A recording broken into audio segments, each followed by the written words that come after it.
And there was a line that was like, logic sometimes fails us, Data. And I was like, that's such a good line because, like, I used to have this boyfriend that I found out later was hanging out on, like, Red Pill Reddit and stuff. Oh, good But times. he would do the whole, like, I'm a logical thinker and you're an emotional thinker. And any decision that you make is made with emotions. And so that really, like, made me jaded about people who think logic is the ultimate, like, decider because you're human. You're an emotional creature.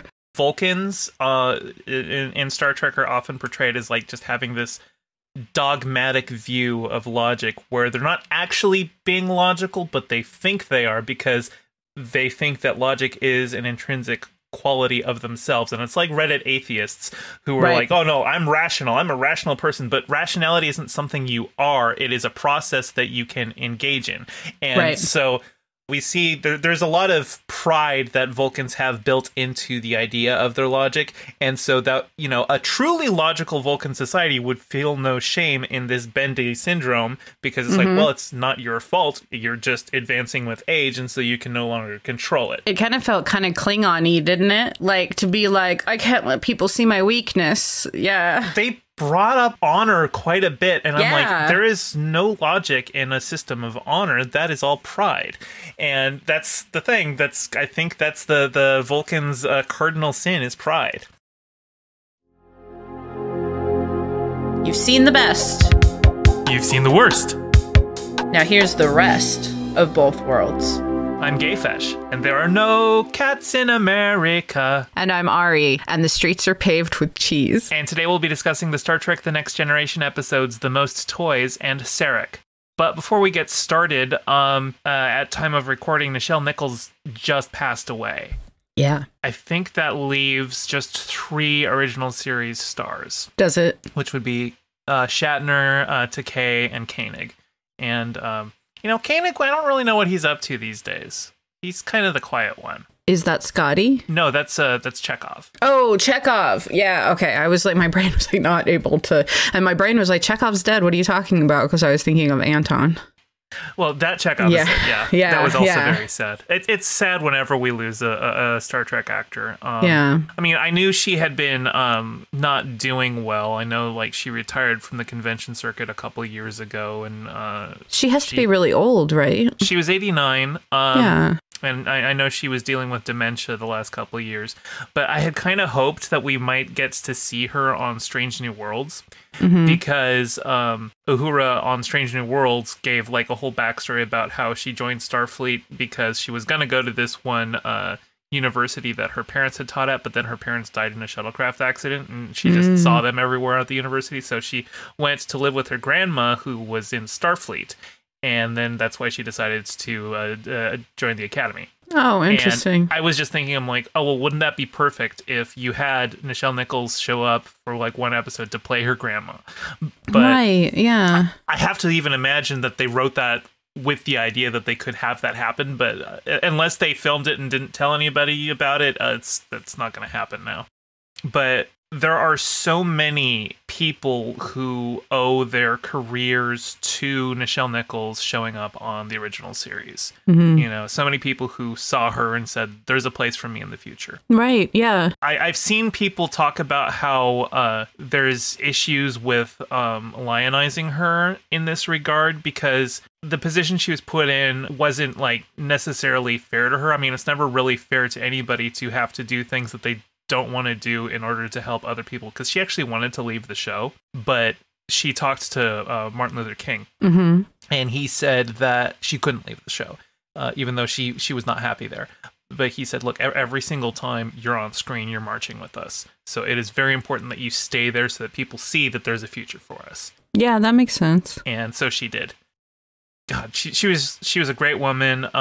She was my favorite character of the original series when I was growing up watching the original series because she was the consistent female character that was there on screen, you know, on the bridge all the time. So she was my favorite. She just automatically defaulted to my favorite character, you know, someone that I felt like I could relate to. You know? I think she was the only female lead character on the show because we had Yeoman Rand in the first season, but she only lasted 8 episodes before they fired her. And then we had Christine Chappell, but she was just recurring.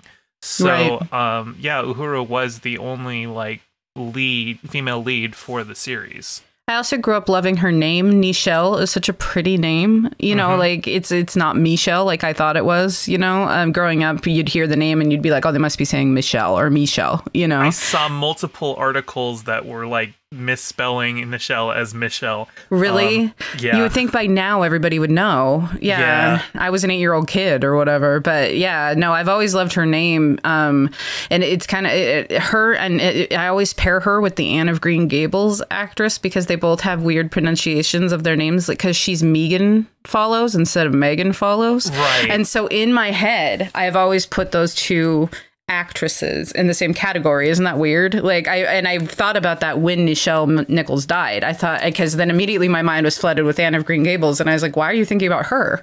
Well, I would put them in I think they both fit a similar category in my head of being cute girls on TV when I was growing up. Yeah, same. Yeah, I mean, I'm sad. I was sad when I saw it. I was sad to see her pass away. And then Pat Carroll died right after that. And then there was a third person, too. All like, bam, bam, bam. I don't remember who the third one, Bernard Cribbins. He died a couple days ago. Right, Wilf. Wilf died. From Doctor Who. That was sad too. When I saw that, I just thought of that bit of Wilf saluting the Doctor because he knows he's dying. I know. Yeah, it was a hard week because those, like, Pat Carroll's Ursula, you know, and so it was like these three like older people that have always just been around passed away in one week. But I was particularly like sad about Nichelle. Even though I'm not a huge Trekkie, I was still impacted by her and the impact that she had on pop culture. Now, as far as Bernard Cribbins goes, we are still gonna see him at least once more because I think he was seen on set for the Doctor Who 60th anniversary special. So yes, and then they just released a poster today. Did I send it to you? Did you see it? I don't think you. No, I didn't see it. It's every single Doctor, including Jodie Whittaker and Christopher Eccleston, all in old man makeup. Hi, Editing GayFesh here real quick. What Ari's describing is a fake poster that she fell for. I looked at it and could tell it was fake immediately once I saw it after we recorded. So enjoy her describing something that she fell for. That's the whole poster, yes. So I'm very intrigued now to see what's going on. But I highly doubt that they'll actually bring Christopher Eccleston in. I think they just have likeness rights for him for the franchise. He's on his name's on the poster. He's like credited on the poster. Right, but they might just use like archival footage of him.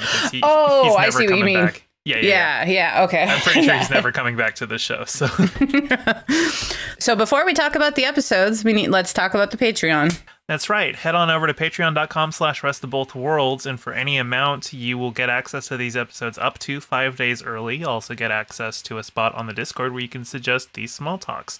And for the $10 tier, we will read your name out at the end of each episode. Nobody's taken that one yet. You could be the first. You could be the very first. All right. Thank you for your support. And today we're going to talk about The Most Toys, which is the 22nd episode of the third season. It first aired on the 7th of May, 1990. It was written by Shari Goodharts and directed by Timothy Bond. I'm going to let you take it away because you have a funny thing to say about how it starts. So immediately it starts with, oh no, they blew up Chewbacca. So it's pretty obvious this isn't how he goes. And there was like a shuttlecraft blowing up, just like in Rise of Skywalker. And how, you were sitting next to me when Chewie, quote unquote, blew up. You totally bought it. You were crying so hard. And I'm just like, he's not dead. And at least with Rise of Skywalker, it was like, at least there they were trying to do a fake out. With this episode, it was obviously they were only trying to fake out the Enterprise crew, and we know Data's not dead. But right. But they were trying to fake the audience, too. And I was crying. I was half crying because I was really mad about the way that they handled Chewie dying. If that was really Chewie's death, I was going to be mad. But then they like were cowards about it, where they just immediately show you Chewie's alive afterward. They should have saved it. They didn't even let us worry about it. I know. They should have saved it for when they show up and they're like, oh, Chewie's here. Okay, he's not dead. Like, that's when it should have been. But right. Yeah. But they don't. Yeah. But that movie's that movie. But yes, the episode starts and I'm like, oh no, Data died again, like Chewie. Well, first I said, oh no, Data died again because he touched the circuit board or whatever it is that he touched, and then he suddenly turned off. Yeah. So the Enterprise was like having Data move over some like volatile material from this super rich guy. But it turned out that the whole thing was like a ploy for them to capture Data, because this guy, he basically has a collection of rare. He's Tavon, unique. Yeah, he's Tannelir Tavon. He's the collector, and he even has like multiple like famous. He's got Dali's Melting Clocks painting. He's got Starry Night and the Mona Lisa. He's got it looked like. He said it was like the last of a species, and it looked like a little hand puppet that was from Flight of the Navigator that they repurposed for this. But Data knew exactly what it was. He was like, oh, I thought those were extinct. So I wrote down the things when he named them off, because he had Starry Night, Rayjack Crystal, Lowena Galactopedia, and Malia Manda Tapestry. And you know what they finally have gotten over? The thing I used to complain about so much in the early episodes, which is they were too focused on near past 1980s stuff, and they didn't make up future stuff. And all of those but the Starry Night are future stuff, I think. He did have a 1960s baseball card that still smelled of bubblegum, which I love that every time like Data's alone in the room, he's like sniffing the bubblegum. Yeah, I know. Well, does Data know what bubblegum smells like? Probably, but well, I mean, the baseball card bubblegum has a very unique odor to it. So like, I get it. Like, I like that smell. You don't ever want to chew that bubblegum because it's been sitting in that package for decades, but it has the smell. It does. A very like sweet. I also appreciate there was a moment where Data is like practicing his Mona Lisa smile, because he's looking at the Mona Lisa and he's trying to do that just little lip curl that she's doing. Yeah, I thought that was cute. So the guy, they managed to make a guy that I hate more than that cryogenically frozen man. I hate this man. I hate him. Oh, he's the worst. He's the like literally the worst. So I wrote in my notes, is it Elon Musk? Before I realized that it was more like Tavon. But like, he's just super rich and he gets whatever he wants. Yeah, in that regard, I would say he probably behaves very Elon Musk-like. Tannelir Tavon doesn't really throw tantrums when things don't go his way the way he does. Like, no, he behaves like a spoiled rich brat who always gets what he wants, and when he doesn't get what he wants, he defaults to murder. Yeah, he knew that he couldn't disrupt her Data, so he brings down this girl that he's had with him for 14 years, and he's like, well, it was nice knowing you, and holds the gun up to her face like a complete psychopath. Yep. I was like, oh my god, this episode just took a huge turn. And meanwhile, the Enterprise, like, obviously they're all very upset because they think Data's dead. And I really appreciate the way Patrick Stewart plays that right in the aftermath of them thinking that Data just blew up. Because you can tell he's like trying to keep his emotions in check. I mean, he's angry, but he's like, trying not to show the grief, but he's just trying to make sure that they can like, investigate everything. And then there's that moment when he accidentally says Data later that plays off that moment really well too, because that moment like made my heart sink. Like, the show rarely does that, but it did. When he said Data and they all turned and looked at him, my heart was like, oh yeah. And Worf takes his job, and I was just like, I wrote down in my notes, I'm like, Worf is just collecting jobs from people who have died. And he brings that up too. He's like, this is the second crew member I've taken their job after they've died. Well, and Deanna was the one who broached that subject with him, and he points out, well, on a Klingon ship, that's actually pretty common that advancement through assassination. But she's like, yeah, but this is a Federation ship, this is not a Klingon ship.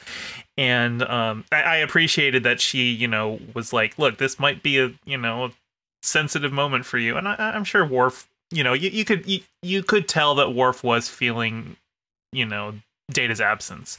Yeah. And Geordi, of course, is Data's best friend, and he can't let it go. And he just keeps playing things over in his head, and he notices, he's like reviewing the logs of Data, Data's transmissions from the thing, and he noticed that like the last time he did it, there was one thing that, even though he didn't have to say it, he would have always said it. And he had said it the other two times because there was 3 trips. Yeah. He was checking the logs, like everything matched up, except he didn't say that one last thing. And another pilot, you could just chalk it up with, you don't need to. But Data never would have not done that. Right. So they think something else is going wrong. And when the material that they got from the guy, it was like he was like the only one who had it, and it's a very volatile substance that nobody wants to trade in. And they had just enough to like deal with like this water poisoning situation on the planet. But then when they get to that planet, and like send it down, they realize it like works much faster than it should have, and they go down and are like, oh well, it's because the poisoning is not like a natural occurring source of this crystal. Right, and so they have to like Sherlock it together that they were deliberately brought there. Yeah. That the whole poison in the water hole was this guy's plan. This man baby. Yeah. To steal Data basically and keep him in his collection. And Data is obviously, you know, not having any of it, and he basically takes every opportunity he can to try and escape. Of course, the guy's thought of a lot of things. So, like, when Data tries to attack him, well, he's got a little personal force field that disrupts Data's positronic net. Yeah. And Data's kept in a room with a door that is too heavy even for him to move, and it only works through biometrics. And But this guy isn't just content having Data in a room. He wants him to wear a specific outfit and sit in a certain chair because he's a psychopath. Right. And like that was where when I was like, this isn't just some like spoiled dude that wants to have everything he can't have, you know? This is like an actual like serial killer type psychopath situation. Was that? Because I was like, the fact that he throws some acid or something. Oh no, it was phenoplaque. Which it was an acid, whatever he called it. It was an acid that doesn't harm Data's skin, but it did destroy his uniform to force him to put on the other thing. And he's like, look, you may not have a modesty subroutine, but I think you probably have some sense of propriety somewhere, and you'll figure it out. You'll do the right thing. And of course, the next time we see when Data, he comes back in, he's wearing the outfit. He's wearing the purple onesie. Yeah. So, I really liked the going through his personal effects. I feel like we've done this before, though. Like, was it another time we thought he died? We went through his personal effects? It was Measure of a Man. He was packing everything up because he was leaving Starfleet. And they go through all that stuff. In fact, they've got it's the same stuff, right? The works of Shakespeare that was the gift from the captain. And the Tasha holocron, or whatever we call those. Holocron that's a different franchise. That's Star Wars, right? Yeah. Yeah. And Data's service medals. It's the same prop from Measure of a Man. Yeah, no, they went through all that stuff. And I, of course, wrote in all caps Tasha as big as I could on my paper because I got all excited, even if it's just her little hologram standing there with her hands, Yeah, it was nice that while they're dealing with Data's death, that they also bring up Tasha's death because it would, it's they brought it up 2 different times because we already talked about Deanna brought it up to Worf, and then they brought it up there, like reminding us that crew members do die, and that's why they would assume that he was dead. I felt like that was why they were doing that, because at one point I was like, because Data was like, they will scan the wreckage and see I'm not in there, and they're like, oh, we put some minor pieces of your infrastructure into the thing before we sent it off or whatever. When they at the start of the episode, when they disabled him, they scanned his body to find all of his component materials, and so they just put whatever those materials were in the same proportions that he had. So when they study the debris, they'll be like, oh, yeah, no, Data's here. Those are all his trace elements. And, it would have exploded enough that, like, even though it didn't have, like, his face or anything, it's like, well, that would have just melted away or something. But the materials are all still there. Okay, that makes sense. There's a line where he says, I consider this captivity a hostile act on your part. And I was like, yeah, that's what my cat says every time I put him in the in the bedroom because he can't get outside right now. I was like, it just reminded me of what a cat would say.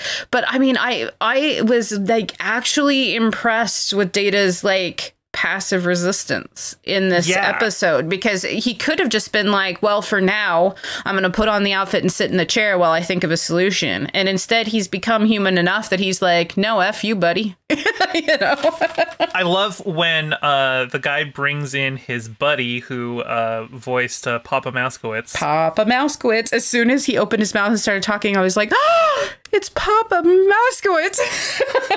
I watched that movie a lot. But Data just gray rocks. He's just like, no, he wants me to put on a show. I'm just going to stand here and I'm not going to react at all. And like the guy calls him like a mannequin. He's like, oh, I don't know. It's probably doesn't seem as impressive as you've been selling him up to be.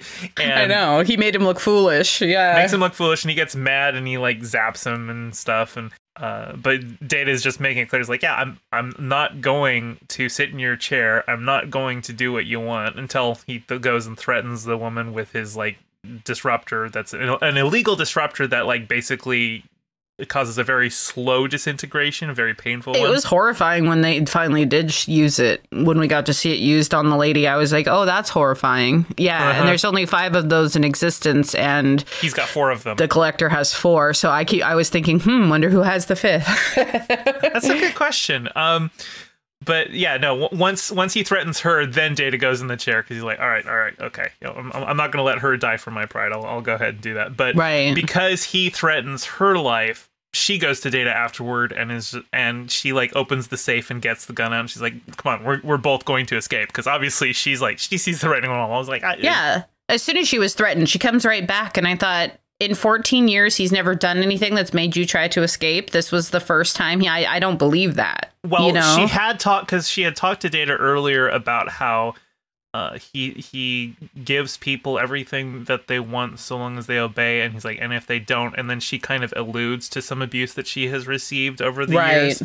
And it almost, because of the, like, I don't know, she had some kind of weird makeup, and it almost looked like maybe she had a chemical burn on her face. Like maybe he had grabbed some of that acid before and threw it on her or something. I could not figure out if it was a burn. Like she had burn scars. Obviously she was an alien, but she was alien. Yeah. Because she reached for her face when she talked about the consequences of not obeying. Oh, did she? I did not catch that. And so that's why I was thinking maybe it was like that. It looks like an exfoliating mask, but flesh toned. Yeah. For her. So that's why I was like, is it a burn? It could be. I couldn't tell. Yeah.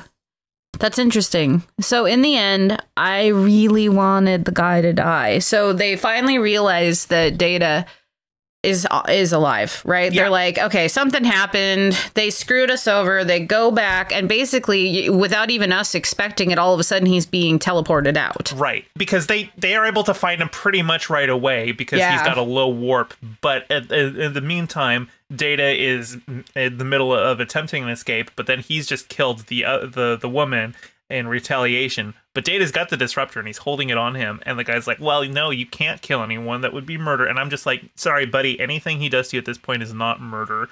Yeah. he's acting in self-defense. He's fully justified in killing you. Plus, is he not allowed to harm humans, or is it something about respecting humans? And I was like, I have no respect for this creep either, and Data has engaged in combat before. I think he's and so like this guy is taking a big gamble on Data being incapable of murder. Obviously Data has a respect for life, but sometimes a respect for life means you've got to kill somebody to stop them from killing to protect other people. Yeah. And Data understands that. And as Data's getting beamed out, O'Brien's like, oh, he's got a weapon with him and it's discharging. And then, like, once his data's materialized, Riker asks him about it. He's like, oh, it must have gone off in the transport. And I'm just like, bullshit. I saw that look in your face. You were totally about to kill that dude. And I love that they leave it a little ambiguous, because it's like, well, Data's not really one to lie, but I think he lied in this case. I think he tried to shoot him. I think that was the whole point of it. Yep. And I think that was a very human response on Data's part.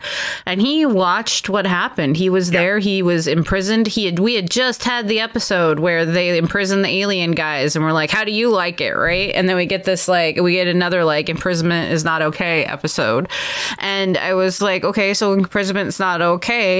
Like, I felt really bad for Data the whole episode, and I hated this guy. Like, I don't think I've ever thought, while watching a Star Trek episode, I hope this one dies. But I I wanted him to die. Found myself going, I hope he dies. So when he does get teleported away and the guy's still standing there and obviously not getting disrupted, I was like, but he gets arrested. He does. And Data goes to him in the brig, and he's just like, oh, you're enjoying this role reversal? And Data's like, no, I'm not enjoying anything. I'm incapable of that. I'm an android, which is, he's echoing words that the guy had said to him earlier. It was like, oh, you can't feel anything. You're just an android. Yeah. And you could read it where it's like, no, Data's very much enjoying this. Data is. I thought he was enjoying it. Yeah, for sure. And all of his stolen possessions are going to be returned. So I guess the Louvre gets the Mona Lisa back. I guess. I was like, he has an awful lot of Earth memorabilia. He's got both Starry Night and the Mona Lisa. How does a non-human end up with both of those? Like, come on. Yeah. I mean, well, And I mean, there was a giant world war too, right? Like a nuclear war. Like how those things. I don't know. Maybe people got them out during those wars. I don't know. That's true. But even so, I'm just thinking like these are like some of the and Dali's Starry Night and Mona Lisa are two of the most famous paintings of all time. Yeah. And Dali's Melting Clocks, that's up there too. Oh yeah, that was there too. Yeah. And I like when he's like going through his stuff, like he just kind of briefly mentions, he just motions, so it goes Dali, and then like immediately goes to the baseball card. Like that's the more important thing. I'm like, dude, you've got a Salvador Dali. That's like one of his most famous works. I know.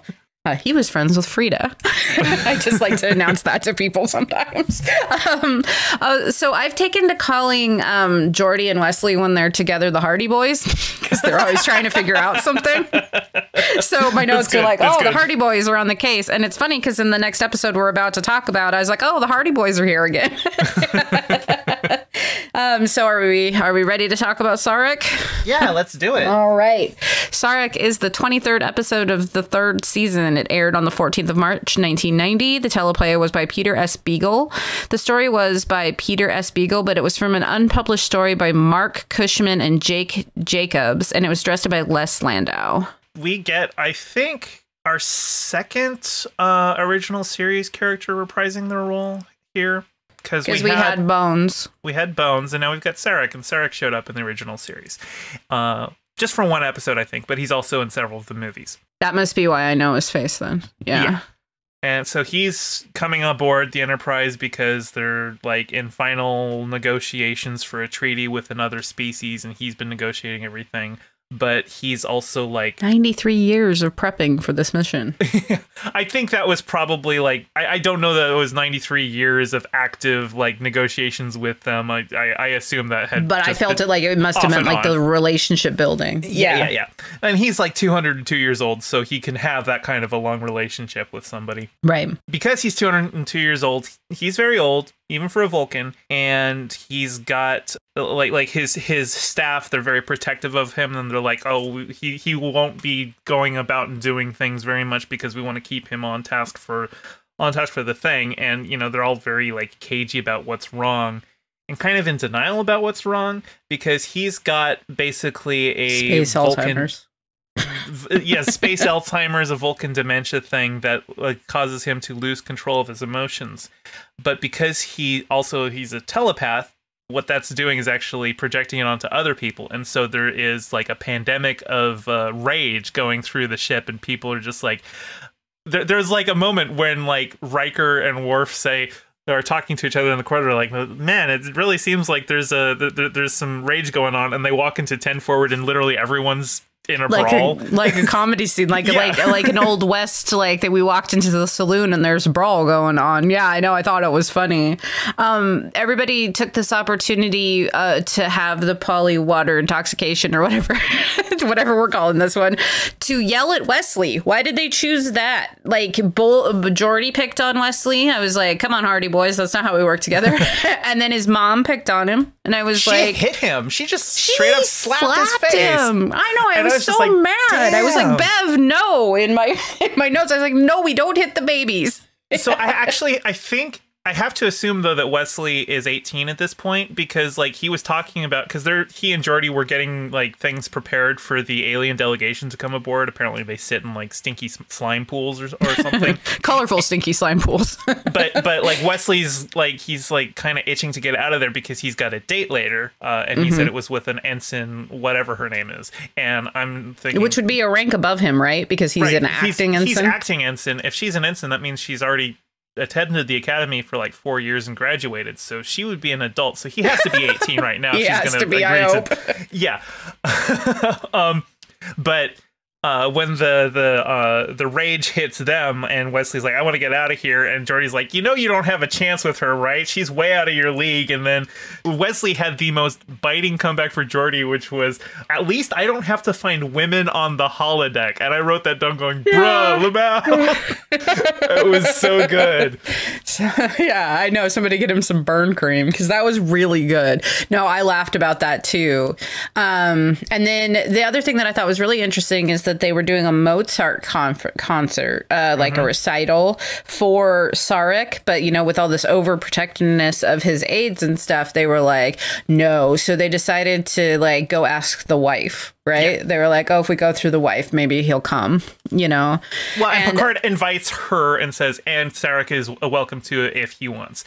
And so they decided to go. And that's what Bev's really mad about, because Wesley didn't come to this thing. Right. And I was like, did she ever invite him? Like, I mean, maybe that was supposed to be off screen or whatever, but I didn't even know he was supposed to be there. I think that's where he was supposed to take his date, but then she wanted to go to the Arboretum instead. That's right. Yeah, she said, he said that she wanted to go to the... Yeah, and it didn't really matter what Bev was mad at him for, because it was obviously she wasn't actually mad. She was dealing with Sarek's transposed emotions.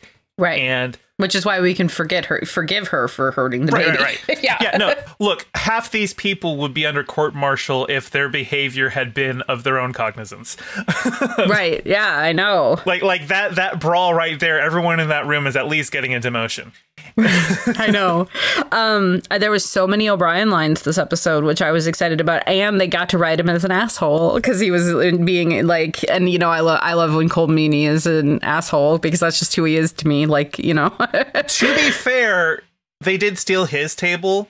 He was like, hey, we were using that table. They're like, well, I don't see your name on it. Go find another one. And I'm like, okay, well, you're obviously being the asshole here. But obviously, once they cut away, I wouldn't be surprised if he threw the first punch. Yeah, I know. And then the bar fight. And there was a line that was like, logic sometimes fails us, Data. And I was like, that's such a good line, because like I used to have this boyfriend that I found out later was hanging out on like Red Pill Reddit and stuff. Oh, good But times. he would do the whole like, I'm a logical thinker and you're an emotional thinker, and any decision that you make is made with emotions. And so that really like made me jaded about people who think logic is the ultimate like decider, because you're human, you're an emotional creature. Yes, I have that written down actually, that Vulcans in Star Trek are often portrayed as like just having this dogmatic view of logic where they're not actually being logical, but they think they are, because they think that logic is an intrinsic quality of themselves. And it's like Reddit atheists who are like, oh no, I'm rational, I'm a rational person. But rationality isn't something you are, it is a process that you can engage in. And so and yeah, we see there's a lot of pride that Vulcans have built into the idea of their logic. And so that, you know, a truly logical Vulcan society would feel no shame in this bendy syndrome, because it's like, well, it's not your fault. You're just advancing with age, and so you can no longer control it. It kind of felt kind of Klingon-y, didn't it? Like, to be like, I can't let people see my weakness. Yeah. They brought up honor quite a bit, and I'm like, there is no logic in a system of honor. That is all pride. And that's the thing. I think that's the Vulcan's cardinal sin is pride. Yeah. But fortunately, you know, when Picard confronts Sarek about this, you know, and Picard is the logical one, and Sarek starts like, you know, having a tantrum about it. He's able to realize, he has an actual tantrum. He's able to realize, okay, no, something's wrong here. He starts going illogical. And I was like, ooh, buddy, like you can't even get yourself out of the pattern now, you know? And that was like the breaking point for him. Yeah. I found this episode to be really interesting because of that, though. Because like it was a nice intimate portrait of logic versus emotions, you know? Picard is like, look, we can't have the conference because you're unstable, and your instability is causing everyone else to become unstable. And so they're like, but we've negotiated this for so long, we can't delay. It could destroy everything. And so they come up with a solution in which Sarek and Picard will have a mind meld. And Sarek will be able to take on Picard's emotional stability to help him get through the conference. So before we talk about this, because this is my favorite part of the whole episode, I just want to talk about why we never tapped Deanna to help here. Yeah, I was like, you know, she seems a little useless. Like, she was, even when they observe that Sarek is crying, I was like, you know, she would have more insight here than it seems like she actually has. Like, she should, like, obviously everyone knows Sarek is being emotional because everyone saw him crying. Right. She should know more than the audience. She really should. She's an empath. And they even bring her up several times during the episodes because his little handmaiden that's keeping his mind in check without letting him know that he's actually sick. He asks, she's a betazoid, right? And he's like, no, she's half or whatever. And he's like, oh, so not a full telepath. And I was like, so when they said mind meld, I was like, great, they're going to have him mind meld with Deanna. But no, it was Picard. And I was like, okay, why can't Deanna join the mind meld and help? Like, she is an empath with telepathic abilities. It was so weird. Anyway, going on to Jean-Luc Sarek, because it is my favorite part of the whole episode. I love both of their performances after the mind meld. They're both so good. Because they carry a piece of the other in them. When Sarek walks on the bridge, he calls Riker number one. And almost in Picard's voice. He has Patrick Stewart's cadence. A lot of what he's saying, you can hear Patrick Stewart in there. And I really appreciate that performance choice. You can see, yes, you can immediately tell that he's got Picard in there. And then we go to Picard, who is now having to deal with a lifetime of emotions that Sarek's kept bottled up.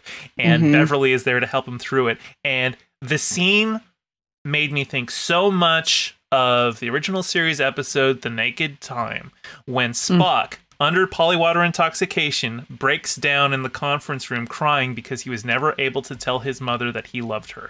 And Sarek had the exact same regrets because Picard's going through it. Picard is going through how he can't tell Perrin that he loves her, how he couldn't tell Amanda that he loved her, how he couldn't tell Spock that he loved her, him. And now, obviously, there's a little bit of a lost moment there in that we don't actually see Sarek dealing with that. We see Picard dealing with that, but we know that because Picard is dealing with that, that's in there. It came from the mind meld. It came from Sarek. And so just seeing that, and Patrick Stewart is like, the way that he is going through just wildly shifting mood swings in that scene, I was just like, oh, they're asking a lot of him this episode, and he pulls it off. And he delivers. And I wrote it down because it's bedlam. I am so old. There is nothing left but dry bones, dead friends. Oh, tired. Oh, so tired. And it just reminded me of like old people when they're about to die, right? Like, I've had several older grandparents pass away, and they're basically, I'm so tired. I'm just ready to go, you know? That's kind of what the point of the episode is, you know, how we deal with people who, as they're getting on in years, will start losing their mental faculties. Right. And, you know, my parents are still doing great, but I can still see like little hints with my dad, little bits where I'm like, yeah, this is going to start getting worse. I saw it happening in my mom, too, before we cut off contact, where she wouldn't remember things that had happened like 2 years before, and she'd be insisting that she knew what was correct, you know, and it's really hard to go through. And as we've talked about on this podcast, I have some memory issues, mostly because I deal with chronic pain all the time. And when your brain is screaming pain, pain, pain, it's not really going to hold on to the memories. Doesn't write things down. Yeah. And so that's why I have memory issues, is because I have brain fog from chronic pain. But I'm in a situation where I'm married to somebody that I trust very, very, very much, that he'll tell me the truth, and my mom is not. So she thinks she has to be right all the time. And it's something that I've always been so afraid of if I got dementia, that I would need to like, I could like, I'm thinking of my ex-husband, like, I don't know if he would have been a person I would feel comfortable, because he would tell me what he thought I wanted to hear, not the truth. Whereas now, though, I'm married to somebody that will tell me the truth. And so I was really feeling it with Sarek this whole episode. Like when, what's the wife's name? Perrin. When Perrin like was like, well, I know, but I'm just trying to give him the most time or whatever. I was like, that's not fair. That's not, he's the one with the illness. He needs to know, you know, like, so I was really relating to Sarek here. I loved that they called the mind meld a terrible intimacy, and then they showed it. They showed Anteld because, and I thought, because I wrote a terrible intimacy down because I was like, oh, that's a really good line, you know, like a good description. And then we got to watch Jean-Luc go through it. Yeah, mind melds have varied depictions throughout the franchise. I think this is probably the most intimate one, because we typically don't see other times like the people actually like afterward carrying on that piece. and whereas we did here. So it may just have been that this was a very 2 hours. We've never seen them do a 2-hour one, I don't think, that I've seen. And the only other thing that's even remotely comparable that I can think of is when Spock gave McCoy his Katra. And then in Star Trek 3, McCoy is just acting like Spock for the first half of the movie because he's got Spock in his brain. It almost like there was a little bit of a Katra of Sarek that had been transferred to Picard. It wasn't just that they had joined minds for a moment. There was like a lasting imprint there. I think it's Doctor Who, but they're basically doing a mind meld and then the person starts pushing back. Do you know what I'm talking about? And now they're going through the doors the wrong way. I think that was an episode of Doctor Who, and they were going into the doctor's mind. I'm pretty sure it was the Impossible Girl, Clara, and she's like, oh, there's so much sadness in here because he can't keep her out. And I felt those feelings too, because like a lot of times when we do these depictions of telepaths in like sci-fi and stuff, it's like, I'm so lonely because I have to hear everybody's thoughts. But there's the one person that can push past that, and I felt like Picard was that person for Sarek. Yeah, I was actually just thinking, because we just had another telepath episode the last one that we recorded, and I was just thinking about how the way that Betazoid telepaths are portrayed very differently from Vulcan telepaths, where with Betazoids it's like you can just like actively just hear everyone's thoughts at all times, right? Whereas with Vulcans it's more of well, we can share thoughts if we choose to, and if we're like active about it, we can like there can be emotional transference and other such things, but it's not like they are constantly beaming their thoughts to everyone and hearing everyone's thoughts. Which would be nicer. I feel like if I had to choose a type, I'd want the one I could control, right? Yeah. Like, yeah. So I want to talk about the live long and prosper. So does it always start with peace and long life? And I just didn't know that. So if you're just doing it shortly, it's just live long and prosper. But if you do the whole thing, it is peace and long life, live long and prosper. So yeah, I did not know that. It's like the Catholic benediction, and also to you. Yeah, exactly. Which is what I say when people say "May the Force be with you," but they also say that in the movies, So and also with you. Yeah. The Vulcan who was helping Sarek control the ability, the very young one, as they kept referring to him, Sakoff. This isn't really related to the story, but I just noticed that they did a piss poor job with his makeup, because Vulcans, they always give them that like tinge of a green in their makeup because they're green blooded. Green blooded, yeah. But they didn't do his neck. Oh, I didn't notice. He's wearing like a kind of almost like a V-neck thing. He's got a lot of neck showing, and it's all just they didn't put makeup on it. And I'm like, no, you got to go all the way into the collar. What are you doing?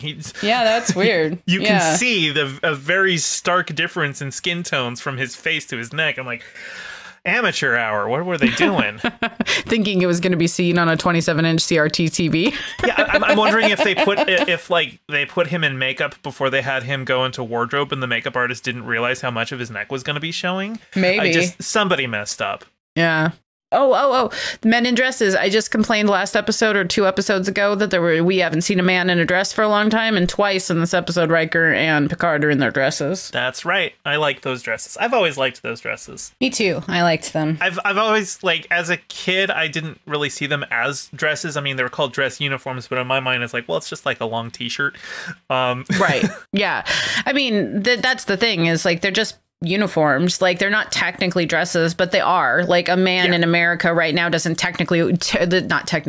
usually wear a dress, right? It's not it doesn't have a frilly skirt. That's no, because when we think of a dress, we usually think of it goes out, like a little bit, like flares out, or if it's like a 2-piece, the skirt will still have like it's more like a long frills tunic. Or pleated, and but it is, long enough, and just the way it looks, it's like, that could, I could see a woman wear that, something similar to that. I mean, it's almost like a loose pencil skirt. Yeah. And the first time we saw it, I believe we saw it on a dude with like no pants under it either. So it was really a skirt. Like the first time we saw it in first season. Right, but that's not the dress uniform. That's the scant, which is just that's a duty uniform. Oh, that's variant. right. That's right. Okay. Yeah. Anyway, I was just excited because I had just complained we hadn't seen men in dresses in a long time. Yeah. And then there they are, because Star Trek just got woke. Yeah, it just got woke in like 1967. Right, when it was created. I think that's all for today. Thanks for joining us. I'm Ari. And I'm GayFesh. And until next time, live long and prosper. Thanks for watching. Make sure to like, comment, subscribe, and ring the bell to get notified when new episodes come out. We're on Twitter at RestBothWorlds. Join our Patreon at patreon.com/restofbothworlds for bonus content and hear your name at the end of each episode.